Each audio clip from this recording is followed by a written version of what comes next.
Dalam video ini, kita akan membahas tentang identifikasi Critical Success Factor dalam perjenjangan kinerja. Critical Success Factor atau CSF adalah faktor-faktor kunci penentu keberhasilan suatu organisasi dalam mencapai tujuan strategis. Identifikasi CSF dapat memberikan gambaran pada instansi terkait aspek-aspek penting di setiap aktivitas yang memengaruhi kinerja dalam mencapai visi, misi, serta keberhasilan program. Dalam konteks perjenjangan kinerja, CSF membantu menjabarkan visi dan misi menjadi sasaran yang lebih operasional, terukur, dan terarah. Berdasarkan Peraturan Menteri Pan-RB Nomor 89 Tahun 2021 tentang perjenjangan kinerja di instansi pemerintah, telah dijelaskan bahwa identifikasi CSF merupakan salah satu tahapan dalam penyusunan perjenjangan kinerja. Tanpa adanya CSF, akan membuat perencanaan kinerja menjadi kurang fokus dan terarah, serta kurang optimal dalam mencapai tujuan strategis. Apa sih manfaat dari identifikasi CSF? Yang pertama, menjadi panduan prioritas dalam penyusunan rencana kinerja.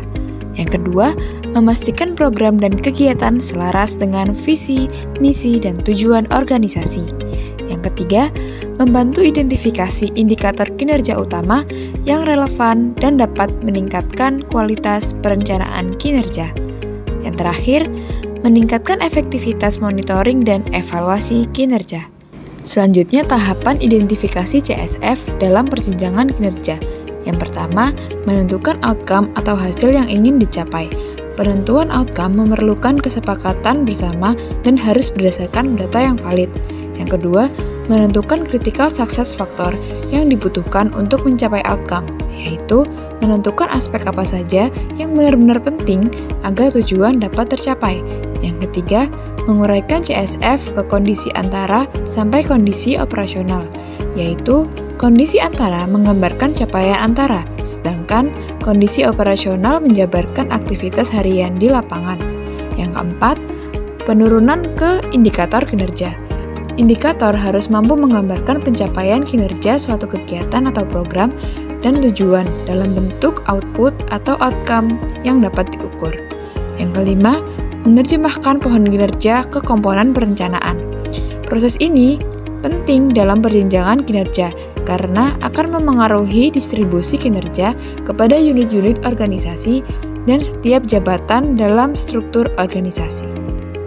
Contoh penerapan Critical Success Factor dalam perjenjangan kinerja yaitu outcome yang ingin dicapai adalah menurunnya total fertility rate atau angka kelahiran total.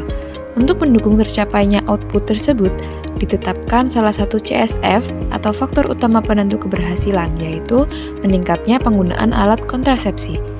Dari CSF ini diturunkan ke kondisi antara, yakni tersedianya alat dan obat kontrasepsi sesuai kebutuhan. Selanjutnya, dijabarkan ke kondisi operasional, yaitu distribusi alat dan obat kontrasepsi sampai ke fasilitas kesehatan secara merata. Untuk mengukur pencapaiannya, ditetapkan indikator kinerja, yaitu persentase fasilitas kesehatan yang menerima alat dan obat kontrasepsi sesuai kebutuhan. Terima kasih sudah menonton. Mari kita terapkan CSF untuk perencanaan kinerja yang lebih baik. Sampai jumpa!